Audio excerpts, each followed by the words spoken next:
We all know about the debt counselling option that is available, and a lot of us also know about administration orders that is in the system and in the general public, or to general public knowledge. The main difference between the two is the debt counselling is regulated by the National Credit Act, whereas maintenance orders are regulated in terms of Section 74 of the Magistrates Court Act.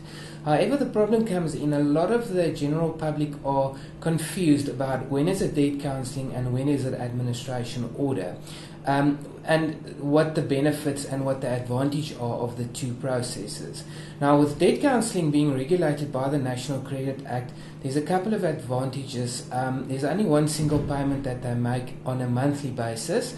The installments are negotiated by the debt counsellor, so there's no contact with your credit providers while you're under debt counselling. The debt counsellor deals with all your issues, if I can call it that.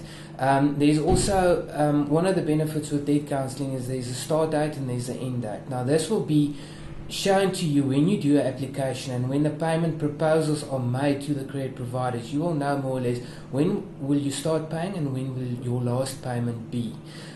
With debt counselling as well, there's what a lot of people are concerned about is, where do I get money to pay for debt counselling? I'm already owing money, where do I get the funds to pay for debt counselling? Now, this is not the same as, for example, you walk into an attorney's office and you have to put a deposit down before they consult with you.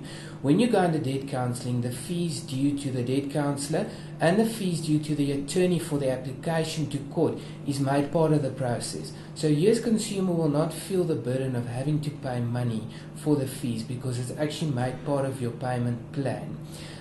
What the other benefit for debt counselling, of course, also is that it offers security of your assets. Your assets are protected while you're under debt review, and also ultimately a court order is granted protecting you. So no credit provider can come and repossess your vehicle or your home loan account while you are under debt review.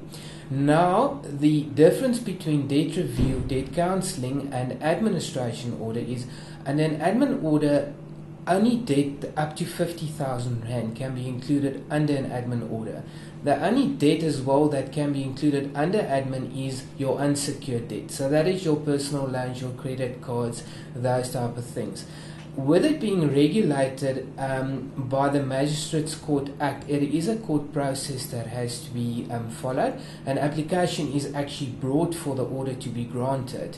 But this is normally done by an administrator. Sometimes you have an administrator who's also an attorney that brings the application.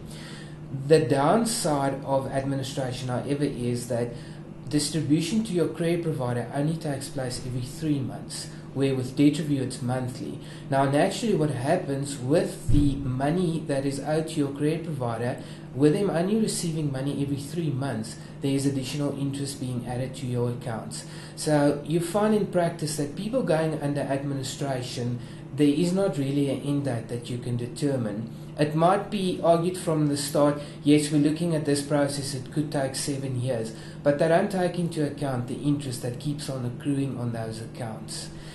What also happens in reality is any fees for the application, so the administrator's fees, the legal fees, those type of things, are first deducted, and then the creditors start receiving payment. It could mean in effect that only after a year, if I can say safely, the creditors will be receiving payment, which means that that consumer is going to have a year's additional interest on his accounts. So from a debt counsellor's perspective, looking at the administration orders are not that successful and are not that beneficial to the employees. That is why everybody is in favour of the debt counselling process and the fact that it's regulated by the Credit Act, which means that the consumers actually can see the end of their debt and they know when they will be able to exit debt review.